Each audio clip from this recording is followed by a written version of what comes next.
गुरुजी, सब बताते हैं पिछली रात उषा के पति को एक सियार उठा ले गया। क्या वाकई ये सियार था या फिर सियार के भेष में कोई और अपनी माया रच रहा है? बेटा, यही बात तो गांव वालों को समझ नहीं आती। मैंने ये बात साफ तौर पर कही है कि शाम होते ही अपने अपने घरों के दरवाजे बंद कर लिया करो, क्योंकि वो एक रंग बदलने वाली चुड़ैल है जो ना जाने कब और किसके भेष में तुम्हारे सामने हाजिर हो जाए और तुम्हें इसका जरा भी अंदाजा ना हो। लेकिन गुरुजी, क्या ये सच है कि इस गांव पर किसी रंग बदलने वाली चुड़ैल की नजर है? गुरुजी, इसके पीछे की क्या कहानी है? मेरे मुताबिक बहुत देर हो चुकी है।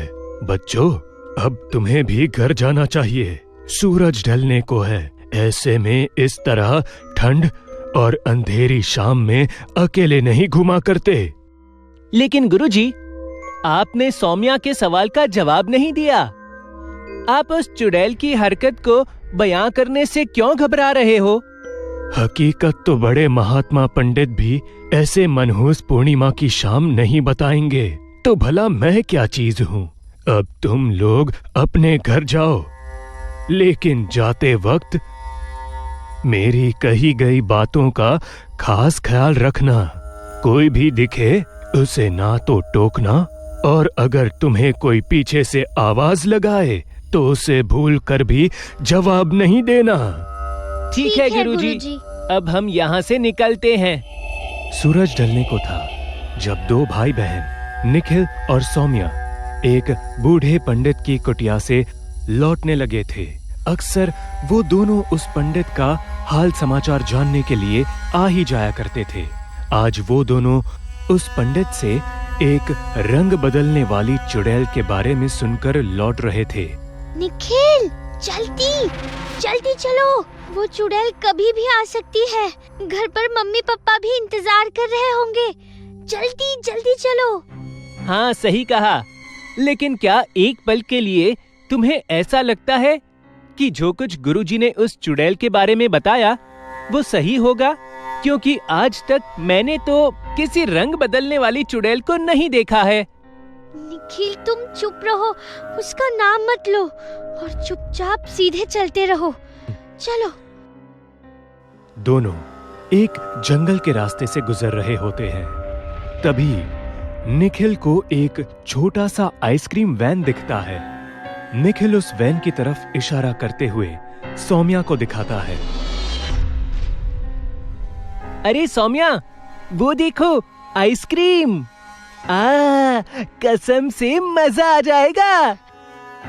रुको निखिल, इस तरह किसी भी अनजान वस्तु की तरफ आकर्षित होने को गुरुजी ने मना किया था हमें। अरे छोड़ो भी तुम, जल्दी से वहां जाते हैं। निखिल को आइसक्रीम खूब पसंद था, जिस वजह से वो खुद को रोक नहीं पाया और भागते हुए उस आइसक्रीम वैन के पास जा पहुंचा। उस आइसक्रीम वैन के आसपास कोई भी दूसरा शख्स नहीं था, यहां तक कि कोई दुकानदार भी नहीं था। निखिल ने इस मौके का जमकर फायदा उठाया और बिना सोचे समझे उस वैन के अंदर से 2-3 आइसक्रीम निकालकर खाने लगा।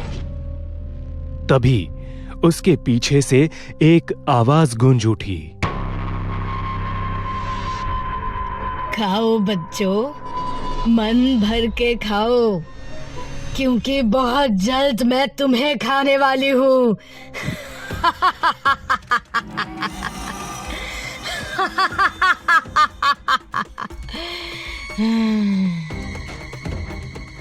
इस अनजान सी आवाज और हंसी ने निखिल और सौम्या के होश उड़ा दिए। दोनों धीरे धीरे पीछे पलटे तो उन्हें जले हुए बिखरे बालों वाली एक औरत खड़ी दिखी जो उन्हें घूर रही थी। ऐसा लग रहा था जैसे उस चुड़ैल में भयंकर भूख हो। निखिल और सौम्या दोनों उस डरावनी औरत को देखकर डर जाते हैं। तभी निखिल को चक्कर आने लगता है। जिससे वो बेहोश होकर जमीन पर गिर पड़ता है। और तभी वो औरत एकदम तेजी से उनकी तरफ बढ़ती है। निखिल और सौम्या आखिर गए कहां? बस यही सवाल अब उनके परिवार वालों के मन में भी था, क्योंकि रात के 12 बज रहे थे और अब तक वो दोनों घर वापस नहीं लौटे थे। अरे धारिनी, ना जाने हमारे बच्चे कहां रह गए। दोनों में से कोई भी अब तक नहीं लौटा। अजी, मुझे क्या कहते हो? मेरा तो खुद हाल बेहाल हो रखा है, जबकि मैंने 50 बार समझाया है कि शाम होते ही बच्चों को घर से बाहर नहीं भेजना है। और आजकल तो गांव में हर जगह वो रंग बदलने वाली चुड़ैल के चर्चे हो रखे हैं। तुम भी ना धारिनी, कुछ भी बोलती हो। शुभ बोलोगी तो शुभ होगा। कैसे भी बच्चे आज जिद कर रहे थे कि उन्हें गुरुजी से मिलने जाना है, तो मैंने जाने दिया। इसमें अब मेरी गलती क्या है?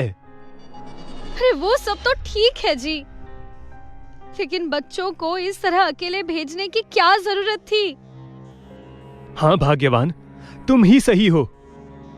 लेकिन अब मुझे ये बताओ कि क्या हम यूं ही बहस में समय गवाए या अपने बच्चों को ढूंढने के लिए कोई कदम उठाए?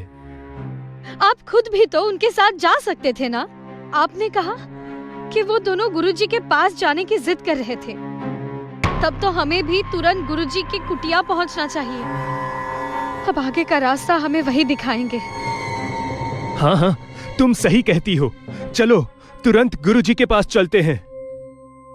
दोनों बच्चों के एक साथ गायब होने की वजह से केदार और धारिनी दोनों बहुत परेशान और हताश होकर गुरुजी की कुटिया पहुंचते हैं। वो दोनों उस कुटिया के मिट्टी वाले दरवाजे को थपथपाने लगते हैं। कुछ देर में वो बूढ़ा पंडित अपनी कुटिया से बाहर निकलता है। अरे तुम दोनों इतनी रात गए, यहां कर क्या रहे हो? सब कुशल मंगल तो है ना? अरे क्या कुशल मंगल महाराज, हमारे दोनों बच्चे निखिल और सौम्या लापता है। क्या मतलब? वो दोनों अभी तक घर नहीं पहुंचे? अरे गुरुजी, अगर हमारे बच्चे सही सलामत घर पर मौजूद होते तो हम इतनी रात गए आपको क्यों कष्ट देते? अब आप ही हमारी कुछ सहायता करिए। लेकिन मैंने उन दोनों बच्चों को सूरज ढलने से पहले ही घर भेज दिया था। वो जरूर घर पर होंगे।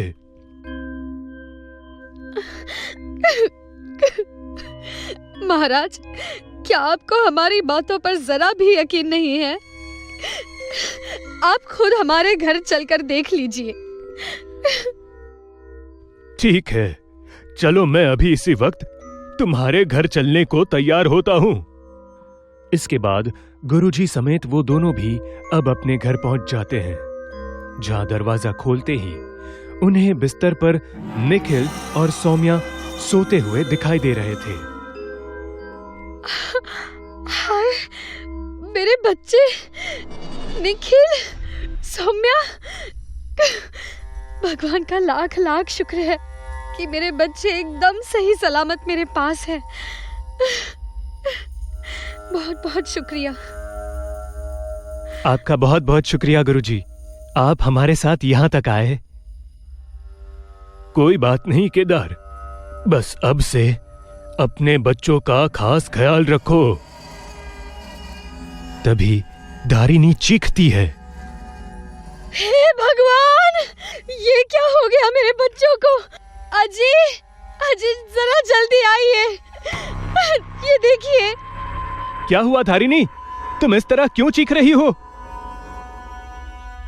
जब केदार धारिनी के पास पहुंचता है तब उसके भी रोंगटे खड़े हो जाते हैं। वो देखता है कि उसके दोनों बच्चों की गर्दन काट दी गई है और दूर से देखने पर लग रहा था वो सो रहे हैं, लेकिन करीब जाकर देखने पर पता चलता है कि उन दोनों का सिर उनके जिस्म से अलग कटा हुआ है। केदार और धारिनी दोनों अपने बच्चों की लाश देखकर दर्द से रोने लगते हैं। तभी पीछे से उन्हें एक डरावनी हंसी सुनाई देती है। वो दोनों पीछे पलटते हैं तो उनका सामना एक और आफत से हो जाता है। वो दोनों देखते हैं कि उनके सामने अब वो रंग बदलने वाली चुड़ैल खड़ी है, जो गुरुजी का भेष बनाकर उनके साथ ही आई थी। वो हंसते हुए कहती है, अच्छा बेवकूफ बनाया तुम दोनों को। मैंने तो तुम्हारे दोनों बच्चों को ठीक इसी तरह अपने जाल में फंसाकर कपका मार दिया था, लेकिन तुम अगर उस पंडित के पास पहुंच जाते तो शायद वो पंडित फिर से मुझे जंगल में बांध देता। इसलिए मैंने एक चाल चली और मैं उसका ही भेष बनाकर तुम सबके साथ वो पंडित बनकर आई, और अब मैं तुम्हें भी खत्म कर दूंगी। दुष्ट औरत, तूने मेरे बच्चों को मार दिया। मैं तुझे जिंदा नहीं छोड़ूंगा।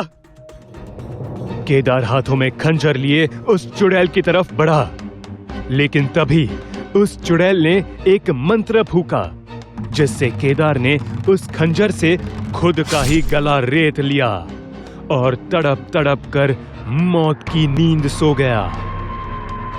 दम घुटने की वजह से धारिणी भी तड़प तड़प कर मारी गई।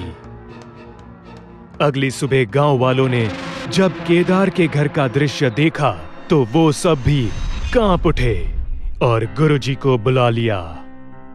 हे भगवान, ये दृश्य देखकर मेरा कलेजा जल रहा है। मुझे इन दोनों को अकेला घर भेजना ही नहीं चाहिए था। ये सब उसी चुड़ैल का काम है, जो अपना रंग बदलकर गुमराह करती है और फिर अपने मकसद को अंजाम देती है। गुरुजी के मुताबिक पिछली रात वो अपनी कुटिया में मौजूद ही नहीं थे। वो किसी पूजा में गए थे और ये बात उस चुड़ैल को पता थी, जिसने इसका खूब फायदा उठाया और गुरुजी के भेष में साजिश रची और अपने खून की प्यास को बुझा दिया। गुरुजी ने सभी गांव वालों में एक मायावी ताबीज को बांट दिया, जिसे गांव के हर शख्स को अपने घर के बाहर लटका कर रखने को कहा, जिससे उस रंग बदलने वाली चुड़ैल की माया काम नहीं करेगी। गांव वालों ने गुरुजी के नियम का पालन करते हुए उस ताबीज को अपने घरों के बाहर लटकाना शुरू कर दिया, जिससे गांव में होने वाली भूतिया घटनाएं कम होने लगी।